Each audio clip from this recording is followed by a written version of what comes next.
Saya di sini selaku owner dari Pusat Gerabah Tegoano yang beralamatkan di Desa Tegoano, RT 6 RW 1, Kecamatan Kaloran, Kabupaten Temanggung. Usaha ini sudah berdiri sejak tahun 1992.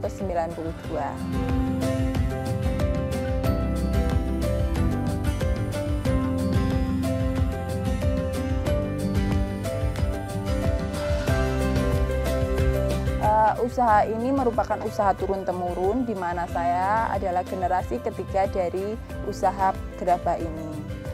Pada tahun 1992, di mana nenek saya yang seorang pengrajin gerabah yang bernama Mbah Sunariah, beliau adalah seorang pengrajin gerabah yang memasarkan secara konvensional, ya, either ke sana ke sini. Kemudian generasi kedua itu ibu saya yang bernama Ibu Maimunah atau sering dipanggil dengan Mak Mona. Beliau juga sebenarnya pengrajin gerabah dan juga pedagang di pasar tradisional. Kemudian saya generasi ketiga yang di sini saya membantu ibu saya dalam melakukan pemasaran gerabah secara digital.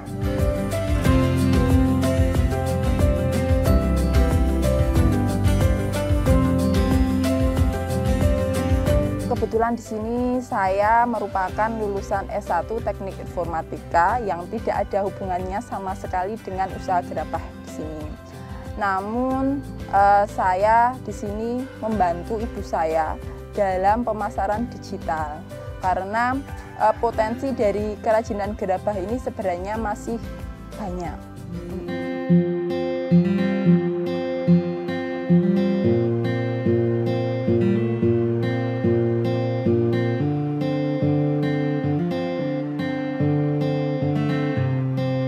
Kalau untuk modal awal pastinya itu saya kurang begitu tahu karena memang aset-asetnya udah ada dari zaman ibu saya.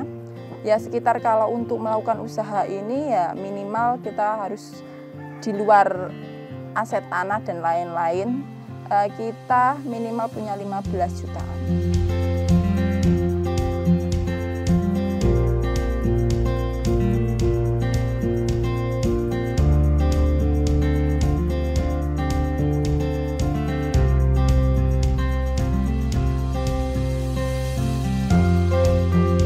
Ya, ada keprihatinan saya di mana sebenarnya Desa Tegoano ini merupakan dulunya itu sentral produksi gerabah. Akan tetapi semakin ke sini pengrajin gerabah selalu berkurang karena generasi muda enggan untuk meneruskannya. Di mana sekarang ekonomi kreatif sedang digencar-gencarkan, apalagi dengan potensi Desa Tegoano ini sebenarnya kita bisa membuka yang namanya wisata edukasi gerabah yang potensinya itu masih banyak sekali.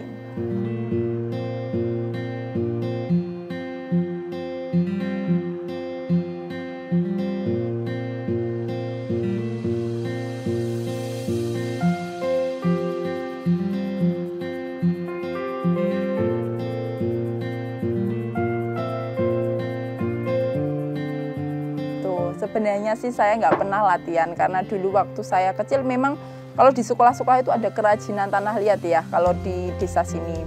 Cuma waktu saya dewasa saya merantau, kemudian saya hamil dan saya tinggal di sini. Kemudian saya sering melihat ibu saya, kemudian bude saya itu membuat gerabah itu seperti ini. Loh kok cuma seperti itu, kenapa kita tidak inovasi lagi, ya, kita buat model pot atau gimana, kemudian bagaimana kalau kita undang anak-anak sekolah untuk kunjungan wisata edukasi. Nah saya hanya melihat dan inovasi saja.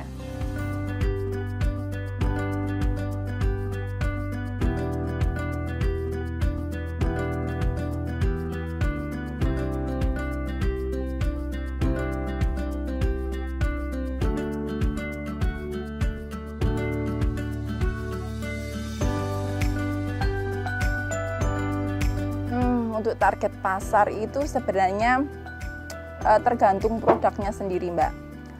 Contohnya ya, kalau kendil ari-ari, target pasarnya kita ke rumah sakit karena memang kita ada kerjasama sama rumah sakit. Kemudian untuk pot bunga target pasar kita ya ke toko-toko bunga. Terus cerobong asap target kita ke toko besi tergantung pemakainya Mbak kalau kayak gitu.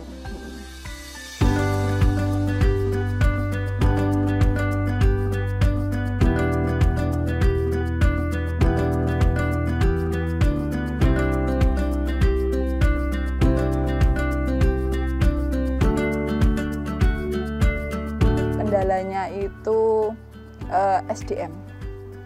Karena sebenarnya permintaan pasar itu banyak, akan tetapi SDM-nya itu masih kurang. Karena karyawannya itu didominan oleh kalangan sudah orang-orang tua ya, orang-orang sepuh.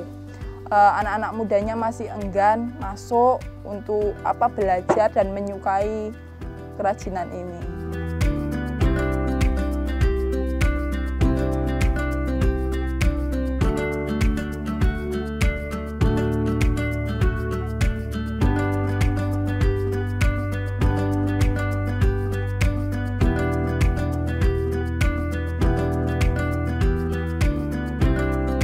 Kalau Mas dulu waktu nenek dan mak saya ya, itu memang pemasarannya masih ider.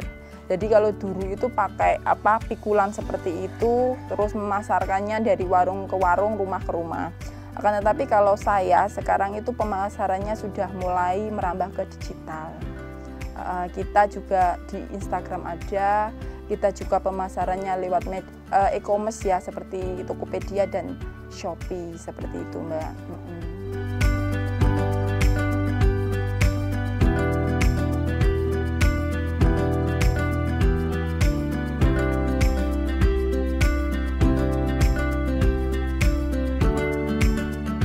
Kalau kerjasama secara offline, kita instansi pemerintah kita ada, kita di rumah sakit, kita kerjasama untuk supply kendel ari-ari. Kemudian secara offline kita juga sama pedagang-pedagang pasar tradisional. Itu juga kita ada kerjasama dengan toko besi kita juga sudah melakukan kemitraan.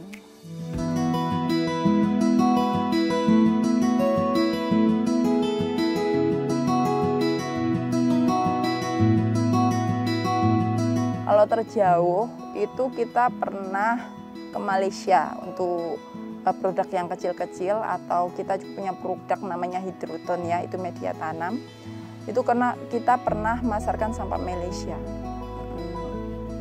Kalau di Indonesia kita juga sampai Papua pernah, terus NTB, itu ya karena kita dibantu oleh platform digital.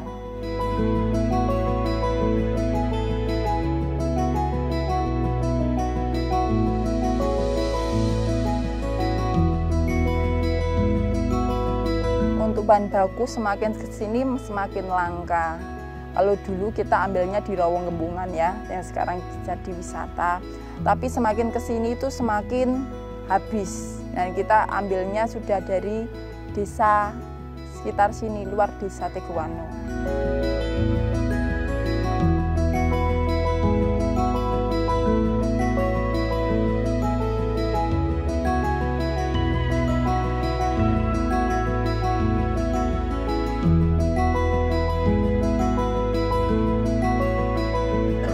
Kita standarnya ada.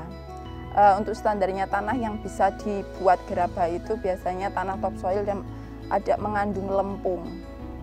Jadinya kalau tanah itu kan lapisan atas sampai turun sekitar 1,5 meter itu masih bisa yang mengandung lempung intinya.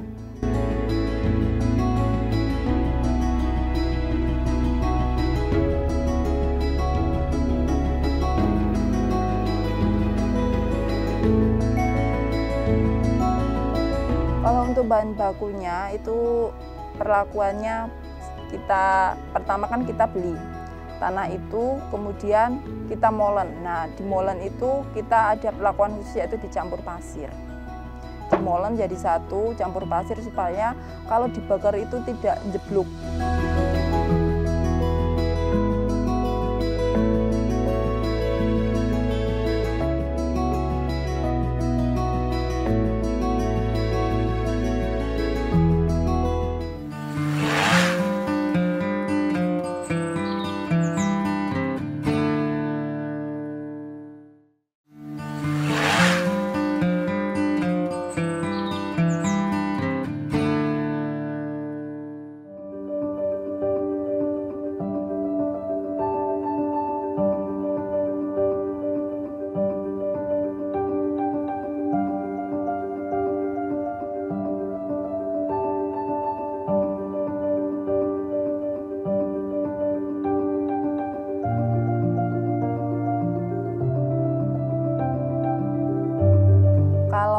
prosesnya itu ada 4 langkah ya Mbak. Yang pertama itu penggilingan tanah.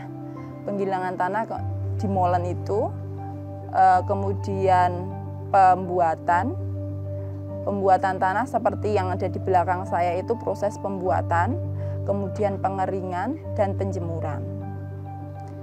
Yang terakhir proses pembakaran.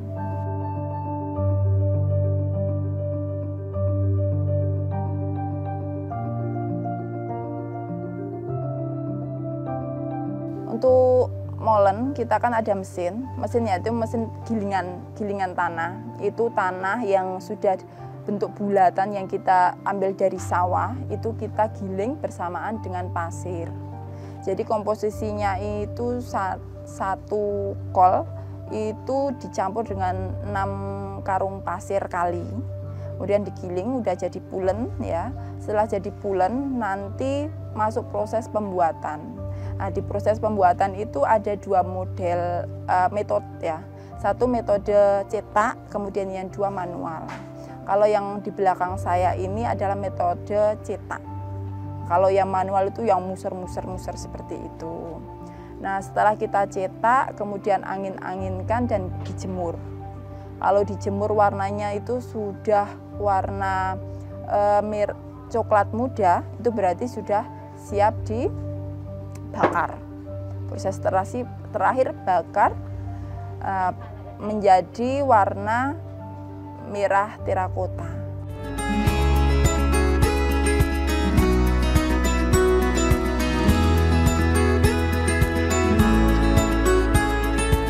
Kalau produk yang kita produksi itu ada macam-macam.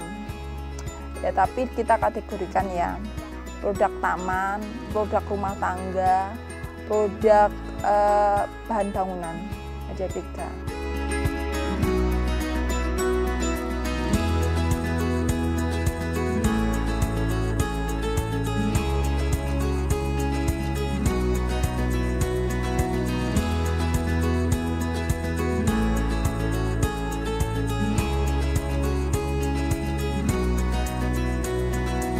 Kalau untuk produksi kita lakukan setiap hari. Jadi tapi terkadang kalau musim panen seperti ini karyawan kita itu juga banyak yang libur gitu. Jadi kalau produksi setiap hari terus.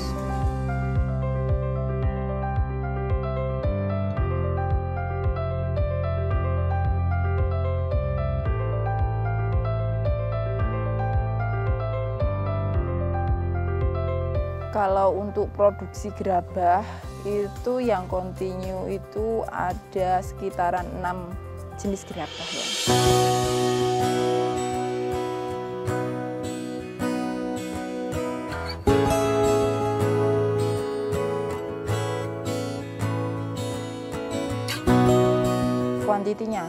Kuantitinya tergantung barangnya. Kalau untuk ceropong asap seperti ini 1 hari itu bisa jadi 30 karena memang kerjanya cuma setengah hari.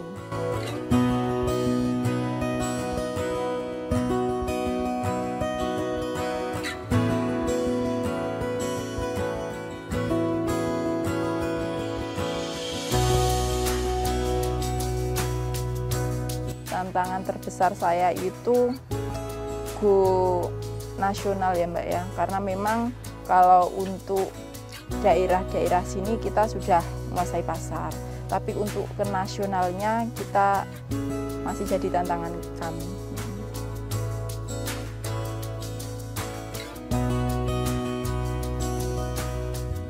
Omsetnya, kalau omsetnya ya bisa menghidupi sekitar 15 orang ya Mbak ya. Dinominalkan kalau tahun kemarin itu kita bisa omsetnya 1 bulannya itu 30 sampai 40. Kalau limbah ada, kita barang itu kalau yang sudah after bakar itu ya kalau tidak sesuai dengan permintaan pasar kan remuk jadi kereweng. Nah, itu ada limbahnya. Kemudian limbah itu kita recycle ulang. Recycle ulang kita giling jadi serbuk bata itu. Nah, kita daur ulang jadi roster mirah.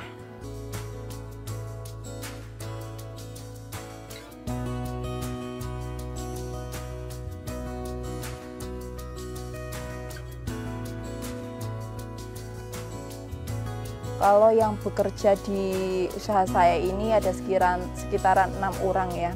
Job desk-nya ada yang khusus untuk membuat, terus kemudian untuk penggilingan, kemudian ngolah, jemur, dan membakar.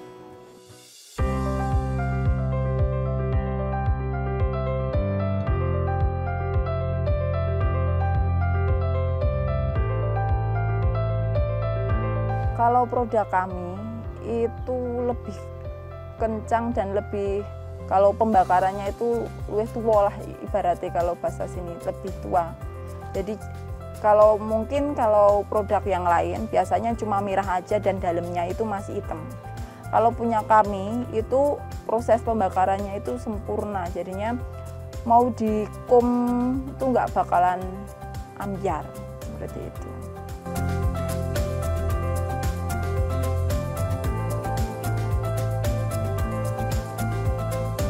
Pengennya kami itu lebih ngembangin ke wisata edukasinya, karena memang sekarang itu lagi potensi wisata di desa kami itu sedang sedikit meningkat. Nah, kami itu sebenarnya pengen banget nambah unit buat khusus tempat untuk wisata edukasi Gerabah ini.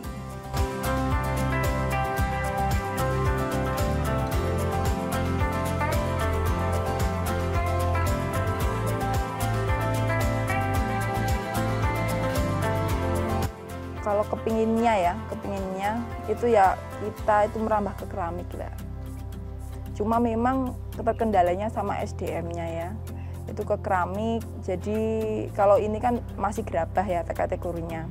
Nah, kita tuh pengennya ada peningkatannya ke keramik, jadinya antara harga jual dan harga baku itu lebih dari yang sekarang.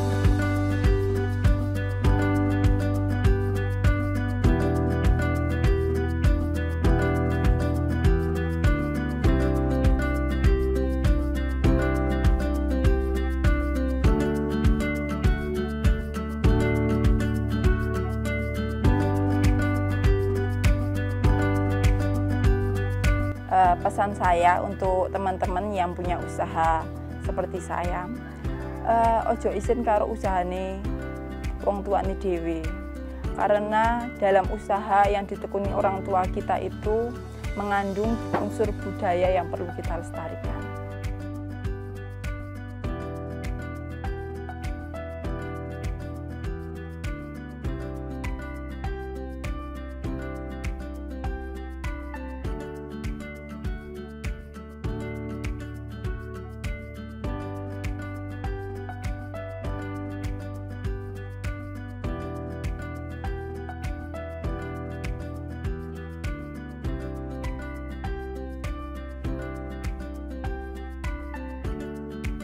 Thank you.